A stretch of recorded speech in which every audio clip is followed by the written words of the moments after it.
Salut tout le monde, c'est Bartholomew Patrick. Alors on se retrouve aujourd'hui pour une nouvelle vidéo review figurine de la collection Hachette. Donc c'est le numéro 68 avec Monkey D. Dragon, dont vous pouvez voir la couverture du fascicule dont je vais vous faire la présentation dans un instant. Voilà. Et ensuite je vous ferai une review en détail de la figurine que vous pouvez apercevoir juste là. Bon là le zoom il est pas très bon mais c'est pas grave, donc on verra ça dans un instant. Donc c'est parti pour je pose la figurine juste là à côté. Donc c'est parti pour cette review figurine de Monkey D. Dragon issue de la collection Hachette. Donc c'est le numéro 68 qui est sorti ce jeudi et donc que je viens de recevoir. Et donc bah allez on y va, c'est parti.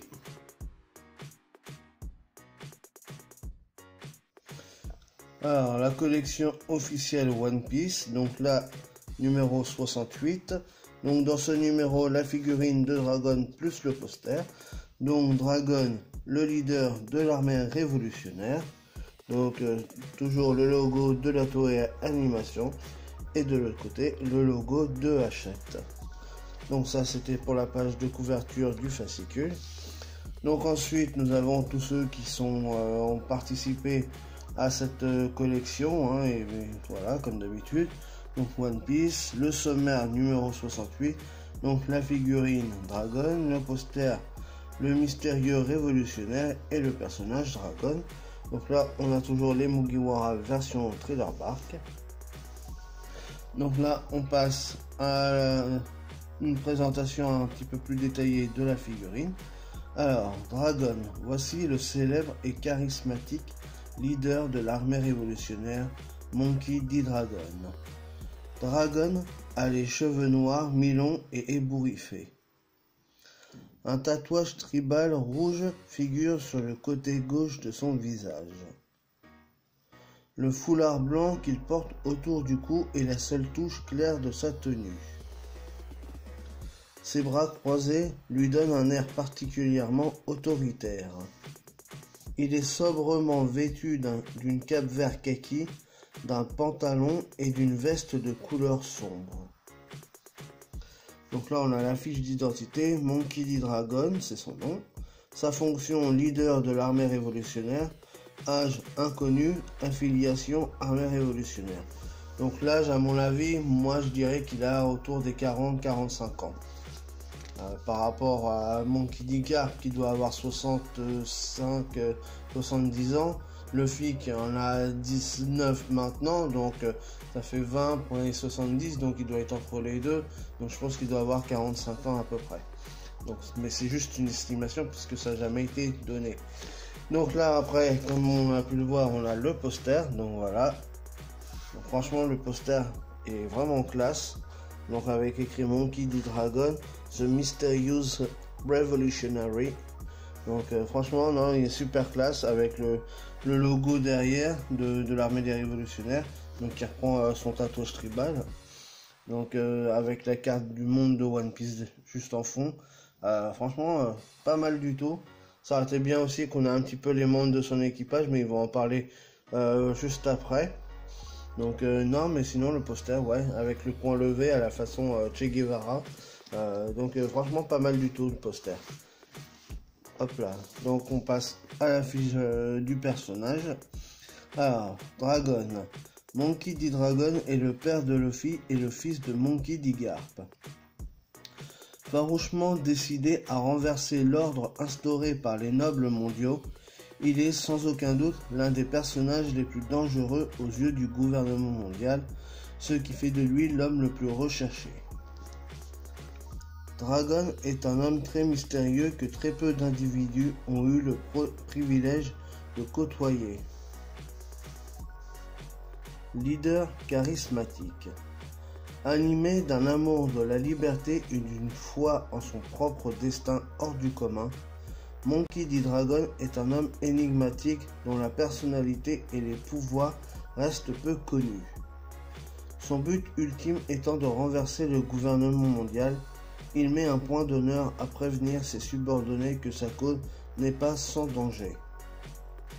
Bien qu'il ait déjà été aperçu avec un sourire confiant, Dragon semble être un homme assez mélancolique, regardant souvent dans la direction d'Isblue, lieu qu'il quitta il y a bien longtemps. Décrit par ses ennemis comme un être sanguinaire, il attache pourtant une grande importance à la vie d'autrui. Preuve en est, il sauva le petit sabot d'une mort certaine lorsqu'un dragon céleste coula son embarcation, et il protégea les habitants de Grey Terminal alors qu'un incendie les menaçait. Ces actions attestent de son aversion envers les autorités qui n'ont aucune considération pour le peuple. Donc là on le voit toujours avec le poing levé. Voilà. Franchement super badass. Et il a vraiment du charisme à revendre.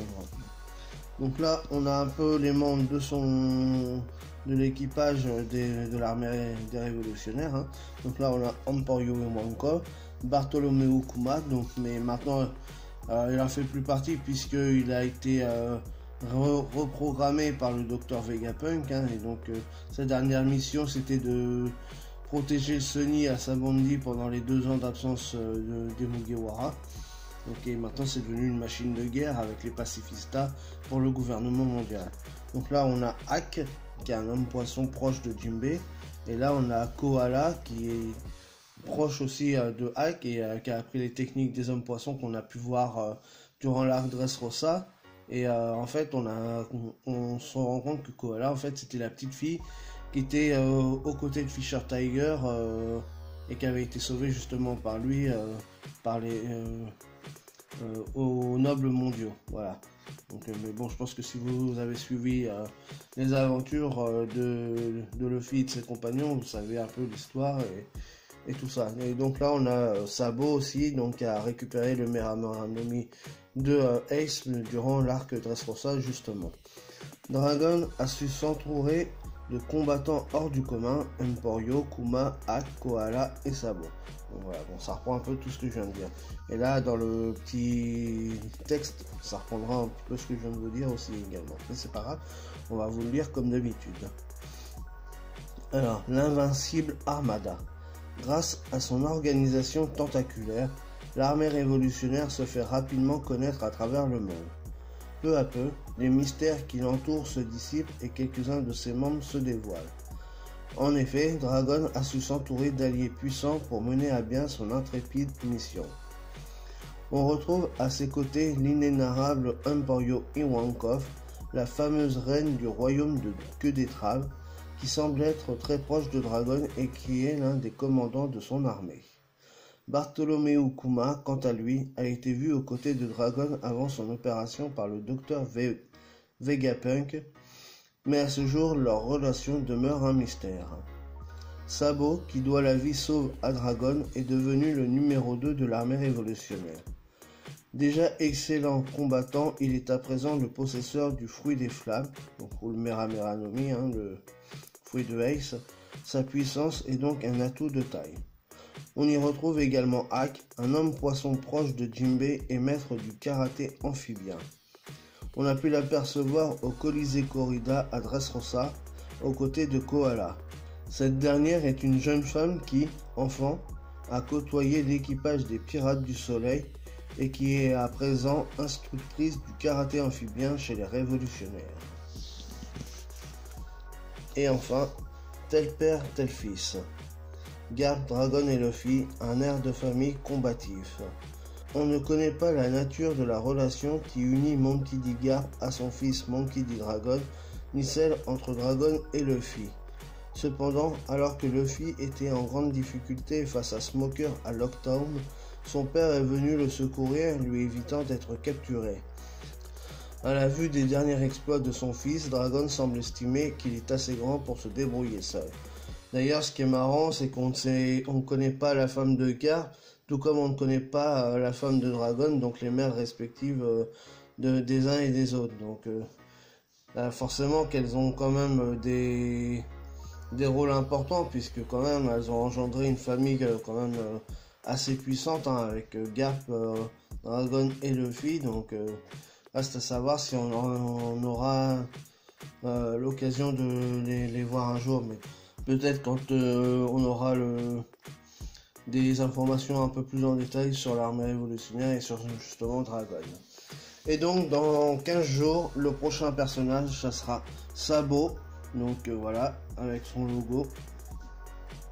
Donc ça sera le numéro 69 et ça sera dans sa version enfant. Donc à la période du Grey Terminal, quand il était avec Luffy et Ace, donc qui faisait les 400 coups justement et qui a été sauvé au Grey Terminal quand il a été mis en feu par les nobles, justement pour éradiquer entre guillemets tout le peuple miséricordieux qui a habité là-bas. Et donc il a été sauvé justement au moment où il voulait partir en voyage pour sa vie de pirate par justement Monkey D. Dragon. Donc ça sera une figurine de 5 cm environ, photo non contractuelle, en vente chez ton marchand de journée pour la modique somme de 9,99€. Donc voilà, ça ressemblera à ça la couverture du fascicule.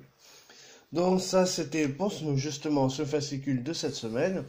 Et donc dans un instant, je vais vous présenter la figurine de Dragon que vous pouvez apercevoir juste là. Donc c'est parti pour cette review de la figurine juste en détail. Allez, on y va.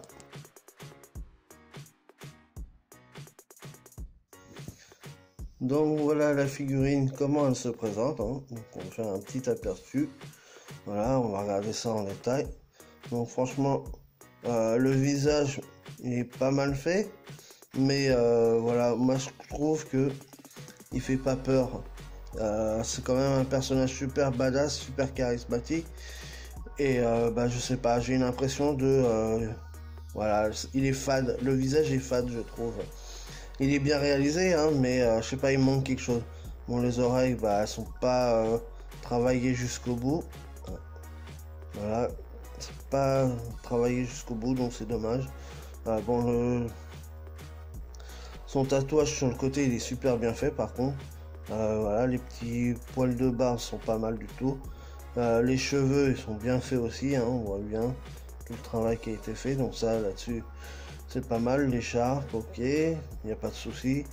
Sa cape avec toutes les pliures et tout, donc là, franchement, c'est bien réalisé aussi. Voilà, il y a du bon travail. Les bras, ils sont bien croisés, il y a bien des pliures, même sur la veste, franchement. Voilà, il y a un bon travail qui a été fait là-dessus. Voilà, le pantalon aussi, avec la posture un peu badass. Voilà, même les petites pliures au bas des chaussures. Donc tout ça, c'est bien. Les chaussures, elles sont bien brillantes. Voilà. Donc franchement, non. Il n'y a rien à redire sur le travail de la figurine en elle-même, hein. Elle est vraiment classe. En plus, c'est un personnage qu'on trouve pas énormément justement dans les figurines des autres gammes, comme Presto ou Bandai. À part la styling que je vous ai montré il y a une dizaine de jours quand je vous ai présenté le fascicule et la figurine qui allait venir justement pour cette semaine. Donc non, à part là, le visage que je trouve qui est un peu... c'est pas qu'il est dégueulasse, mais c'est qu'il manque de charisme. Voilà, je trouve que c'est un peu dommage. Mais sinon, la figurine en elle-même, vraiment bien. Elle est bien, voilà. Elle est sobre. Et bon, c'est tout ce qu'on demande déjà à Chat, c'est déjà pas mal pour ça. Donc il n'y a pas de bavure ni rien. Donc bon. Il manque des petits détails comme sur les oreilles. Hein. Franchement, elles sont pas travaillées jusqu'au bout. Mais là, on voit quand même aussi la jointure de près sur les cheveux. On voit que c'est un moulage et que donc... forcément, mais c'est pas gênant. Voilà, c'est vraiment en zoomant à fond dessus qu'on voit ça, mais c'est pas gênant. Voilà, parce que de loin, regardez, on voit pas tellement. Donc bon, ça va, ça passe. Mais ouais, la pose, elle est super stylée par contre. Donc on voit quand même qu'il a de la badassitude. Mais si on zoome bien sur le visage, c'est un peu décevant. Donc voilà ce qu'il y avait à dire sur cette figurine de Dragon issue de la collection Hachette. Donc comme d'habitude, si vous avez aimé, n'hésitez pas à liker, à partager, à laisser des commentaires et mettre des pouces bleus parce que ça fait toujours plaisir. Et puis nous, on se retrouve pour de nouvelles aventures One Piece. Allez, salut tout le monde.